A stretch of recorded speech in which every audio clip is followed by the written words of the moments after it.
So welcome to Connection and Collaboration for Consumer Marketing. Before we begin, I'd like to just cover a couple housekeeping notes. If you have any tech issues, so you're having issues with sound or video or either, please head to the tech booth that was located in the Sessions tab where you first came in.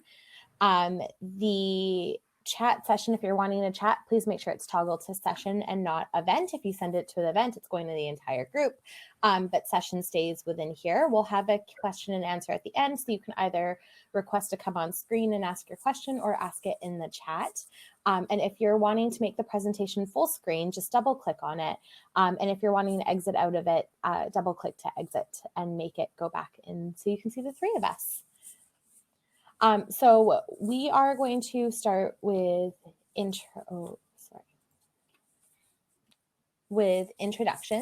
So I'm Ravina Sidhu. I'm the marketing manager here at Tourism Burnaby. I've been here for about 3 years, and I've been in the tourism industry for 5. Yeah, and I am Catherine McCurry, and I'm the social media and admin specialist for Tourism Burnaby. I joined Tourism Burnaby back at the start of February, and I keep saying I recently emigrated, but I haven't. I've been here nearly a year now in Canada, and I'm originally from Ireland. So yeah, do you want to start? Yeah. So before we dive into collaboration and digital collaboration, what that looks like, we're going to go into content marketing and what makes good content so that we can have good content to share and you have good content on your feeds.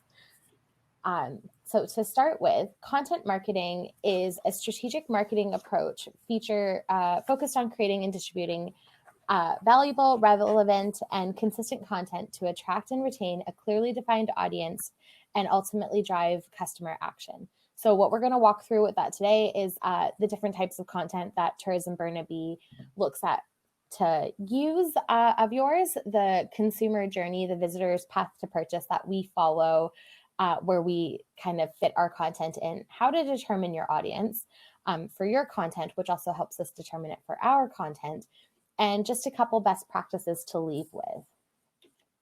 So to start with the types of content, the 4 main ones we look at when we're visiting your website or your channel is your website, your blog, social media content, and e-newsletters.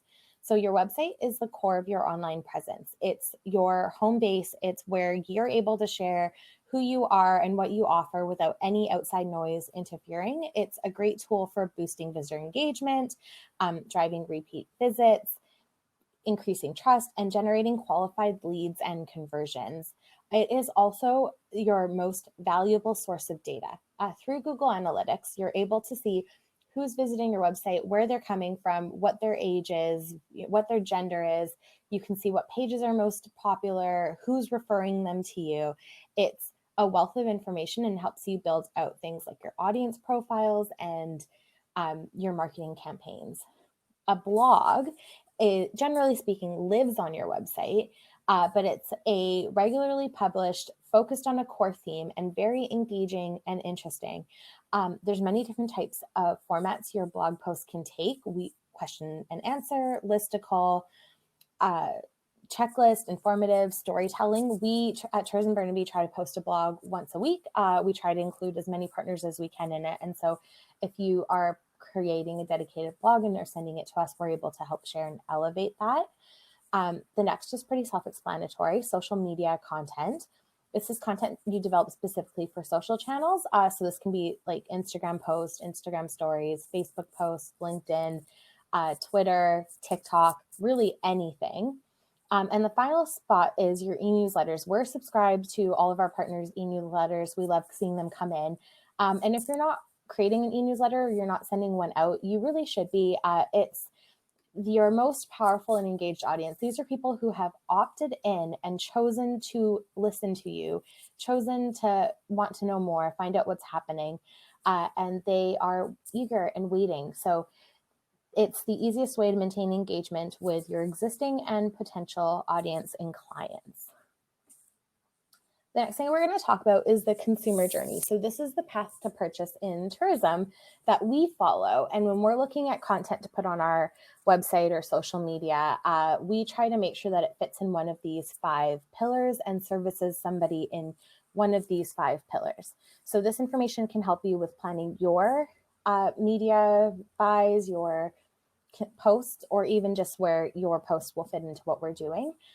So the first stage is dreaming and awareness, and that's when you're starting to become aware of a destination. Maybe you saw an Instagram story, maybe there was an ad in a magazine. You're starting to think about it. The second stage is engagement and planning. So this is where you're starting to say, "Oh, I didn't know I could do that there. These are my bucket lists. These are the things that I really would like to do." You're starting to follow social channels of businesses in the area, really trying to just dial down on that. And what there is to do. The next stage is inquiring and booking. So that's when your card's on the table. You're making those bookings. You're figuring out, who the best bus charter company is in the area, or who the best boat tour is in the area, and really booking that. The next step is obviously visit. They show up at the destination and they're here to visit. And while they're here and after they're here, they document and share. So that's them. At one point, it would have been, going home and showing your neighbors your slides from your Mexican holiday. And now it's constantly in real time while you're in the destination, showing the cool stuff that you're doing, visiting, and experiencing while here. And we're constantly looking at that and trying to capture and share what our visitors are doing. So when you're creating content and you're sharing it with us for us to share, it's very helpful if it fits into one of these pillars, because this is how we plan our content. The next part that I am going to talk about is who your audience is and who to figure this out. So Tourism Burnaby has a set audience we market to in our leisure travelers, whether it's demographics, like we're looking for drive market with non-COVID times is Washington State, Alberta, Okanagan, interior, and Vancouver Island. In COVID, we're kind of keeping it more in province. Demographics such as, they're probably between 35 to 45, double income, no kids, looking to be close to city center, but a little bit more budget conscious. But for you to determine your audience, the best way to do it is to look at your analytics and insights. So who's on your website, who's following you on Instagram, what are they into, what are they liking? That can tell you a lot about the people you're marketing to. And if you are a company with a frontline staff, the number one best way is probably to ask your staff. They know who's walking through the doors. They know what questions they're getting. They know, they probably have a lot of insight on who your audience is and can help you develop your content strategy to speak with them. It's good to remember you can't be everything to everyone. It's better to have a strong understanding of your audience and mean something to them versus missing the mark on most people. And the other thing I want to mention is there's different ways to determine to talk about your audience. So in tourism, we use something called the Explorer Quotient. It's developed by Destination Canada. It lets us really dial down on, are we looking for authentic experiences or comfort travelers? And we, can find out anything about them, their income, what they like to do on vacation, what they dislike to do on vacation. If you're more of a tourism adjacent business, something that I have seen done in the real world that I think is great is called personifying your audience. Lululemon does this well. They use their persona's name is Ocean. She's 28 years old. She's a marketing executive, lives in Kitsilano, makes $100,000 a year, drives a BMW, does yoga on Sundays before going to the farmer's market. So they have this person that they essentially market to, and any piece of content they create, they need to ask themselves, does that resonate with Ocean?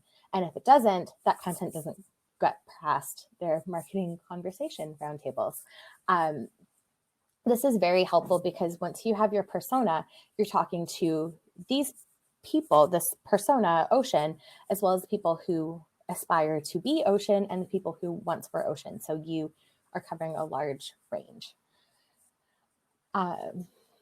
So before I hand it off to Catherine, I'm going to just give you a couple content best practices that can hopefully help you with creating your content so that we can then share your content.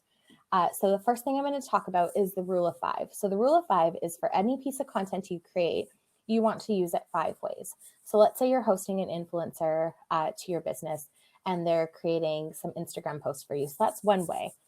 Then you put it on your blog. That's 2. They do a YouTube video for you. That's 3. There's Instagram stories. That's 4. And you add it to your e-newsletter. That's 5. And so suddenly you've built all this content for all of your social channels, but you haven't actually had to do that much work. It's a great way to work smarter, not harder. The second point I want to chat about is setting goals to align to your pillars. So our pillars were the visitor path to purchase, our visitor journey. Your consumer path to purchase might be different, but thinking about that content and where you want it to sit in that pillar and what your main goal is. And from there, you can set metrics. So for example, if I was looking to get someone in the planning stages and I was looking to gain awareness, I would talk about things. I would look to measure things like engagement, ad clicks, web traffic. That would really show me that people are becoming aware of our brand and they're becoming aware of what we do. The third point is authenticity sells. Take them backstage. So people want to see the real you. Does your business have a great story? Is there a reason why you're in the building you're there? Is there a staff member that's been there since the day you opened? Can you do staff interviews? Can you show them what's going on? Consumers want to see the real. They want to see the nitty gritty, the backstage behind the curtain. And so by taking them there, you're giving them a different facet to your business for them to help empathize and really remember and commemorate why they're going there for. Next, don't rewrite, revamp. So Christmas is always on December 25th. Valentine's Day is always February 14th. You're able to take the content you've made once and revamp it year over year to fit. I'm not going to lie to you, your consumers don't remember what you did 12 months ago. I mean, if you think about it, do you remember what you did 12 months ago without looking at your content calendar? So by revamping it, you're able to make sure you're consistently sharing the same message on brand without having to try to come up with brand new things every year. And the final and most important point I want to leave you with is never assume the consumer knows what you want them to do. Always tell them. So this looks like things like call to actions, buy now, book now, click here, read more, follow us. By leaving them with very quick, easy next steps, they know what they're expected to do next. And people like being told what to do, so they'll most likely do it. So now I'm going to pass this off to Catherine, who's going to talk to you about digital collaboration and how to best work with us. Yeah, so digital collaboration. So what is digital collaboration and what does it actually allow us to do? Well, digital collaboration allows businesses and organizations to share things, whether it be messages, events, products or services to a much larger audience. So by sharing within your network, they can then share to their network, which can then share to their network, which completely elevates that certain piece of content. So as Tourism Burnaby, our main aim is to promote Burnaby as a whole. We want to pull everyone together to work together in promoting Burnaby as one entity and not just different small entities.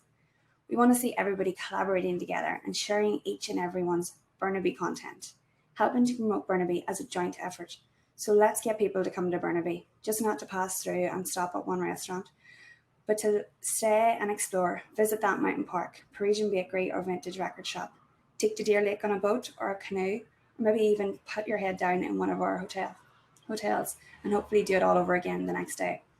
I like to say it's kind of like a cross-pollination thing. So where there are 2 plants, there are 2 businesses, us as an organization and you as a partner, or even 2 of our partners joining forces together. We support one another and the resulting whole is stronger than the mere sum of the parts. Another way to kind of look at this is don't fight, but rather join forces. So by collaborating together and providing us content, stories, and information, we're able to then bring our followers on a journey of discovery on our platforms. We're able to take followers and target audiences through, say, a series of Instagram stories, tagging you and sharing you the partners for them to explore and gain inspiration for future trip planning. We have a few examples here on the next page where digital connection allows for handoff. So like here in this first tweet that's coming up here, DBC replied to this response and tagged Tourism Harrison, and then they provided a link to one of their blog posts of what to do in that area. And then from that, they were able to tag their partners and then get them to join in a conversation. So what should you share with us? What do we want to know about you? Well, we want to know everything. We want to know what events you have upcoming or any new product launches. We want to know what promotions you have, any deals or specials that you're running at the moment. If you recently had an influencer or a blogger, or if you have one coming. What media that you have going on at the minute, social media posts. I'm going to drum this into you all. Please use our hashtag Burnaby365 and any press that you received. So you're probably thinking, I don't know what's relevant and what's not relevant. So what I say is send me everything within reason, of course. I don't want to know what you ate for dinner last night. I think it's better to kind of give me more and keep me in the loop with most things rather than giving me nothing and then I don't have anything to work with in that sense. So whether it's dropping me an email here or there going, this is what we have going on, this is what's happening, or if it's even setting a calendar reminder at the start of each month and then just giving us a down low or an update on what you have coming up, that would be absolutely great. So help us to help you. What are the benefits of all of this? Well, it provides visitors with a cohesive and comprehensive experience, allows us to showcase your business in multiple places and sources, whether that be blog posts, social media posts, or in different markets. It gives you a wider audience and market to share your promotions with, our whole target market basically, and we can connect you again with a larger audience and start these conversations that we keep talking about. So, how do we use all this content that you send us? Well, we share it with DBC, we share it in our blog posts, on our website, media relations, social media, consumer newsletter, digital advertising, and in many, many other ways. So as you can see in this next slide, here are a few of our recent examples that we've used partner content. DBC reached out to us for some content for some foodie father inspiration, and we sent them across the list of things. So Glenburn Soda, as you can see here in the first, got picked up and it was chosen as a listing and was picked up by a range of local media articles. The second one here is our blog post from the weekend past, and it was the top 8 things to do over the weekend in Burnaby. And this was published to our website and all across a range of our social platforms. And then lastly, Time and Place, which is a new restaurant that actually recently just opened. And I think they're properly launching today. And we were able to communicate this to all our followers because this was sent to us in advance. We knew things that people, the normal public, didn't know, so we were able to get this out and get them a little bit of footfall to their website. So we have a few recommendations for you all. Number 1, be organized. So as you can see here in the first one, you need to spend time to create a content calendar like pictured here. Be cohesive across all platforms. Set some time aside, whether it be as small as a half a day once a month, just to get your content all blasted out in a few hours. And again, as Ravina has says, be lazy. Use everything 5 times and repurpose year over year. Again, work smarter and not harder. You can't do everything. You can't. You can't do everything, and you don't have to be in every platform. It's better to be strong on 2 or 3 social platforms than to turn around and try and be the best at them all and falling behind on some. You don't have to be in TikTok just because it's the latest trend. Pick your strongest, what suits your audience, and what helps you communicate best. Number 2, tag us. Again, Burnaby365. Remember it. Social media is a great way to connect with your customers and with us. We want to see what you're up to, reshare what you're doing, and send visitors your way. You don't need to send us every post that you create. Just use your hashtag, and then from that, we're able to source what we deem shareable. So make sure you're following us on Explore Burnaby and Tourism Burnaby on Facebook, Instagram, Twitter, and LinkedIn. And don't forget, tag us in all your posts and stories. Number 3, add us to your communication. We want to know what you're up to. Let us know about your upcoming events, promotions, specials, and allow us to include them in your marketing efforts and to share them with our partners. Add us to your newsletters if we're not already on them. We're literally always ready we're always free for calls, for emails, and invite us to partner with you also. Influencers, promotions, if you have a marketing idea that's bigger than you and you want us to get involved, we're totally here.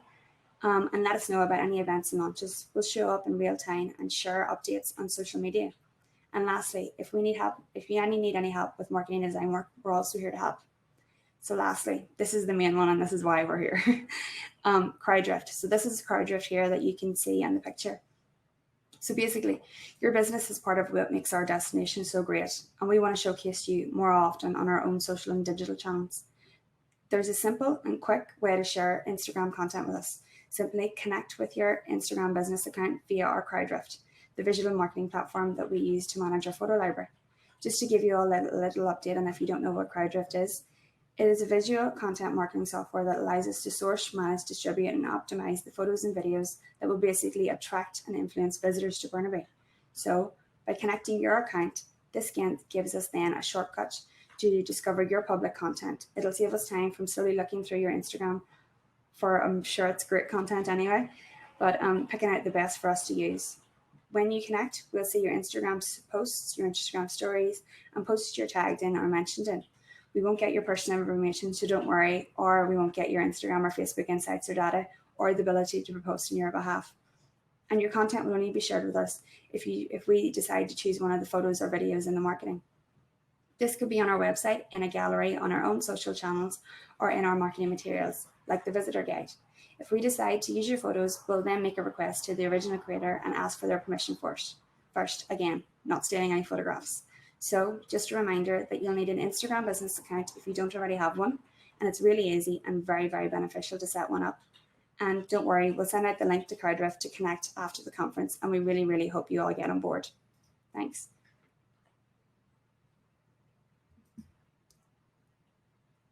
Oh, sorry, Ravina, we can't hear you. Just moving on. Thanks all for listening, and if you have any questions, please let us know. I'm going to close the screen share now, and if you, Nancy, I see you're in the moderation panel, so I'll let you in, and if anyone else has any questions, I think we have a couple minutes.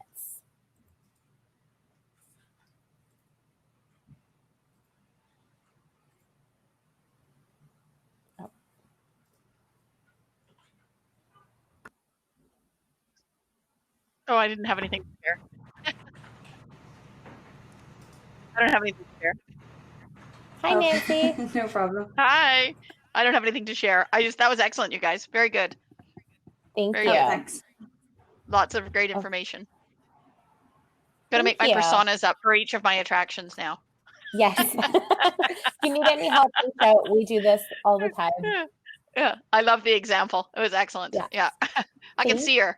Yeah. Yeah. Oh, and thank you, Alice. I think we're headed over to trivia now, actually, for round 2, and then session 2, which is there's no presentations. We just want everyone's feedback. Excellent. Thanks. No problem. Thank you. Thanks everybody for joining.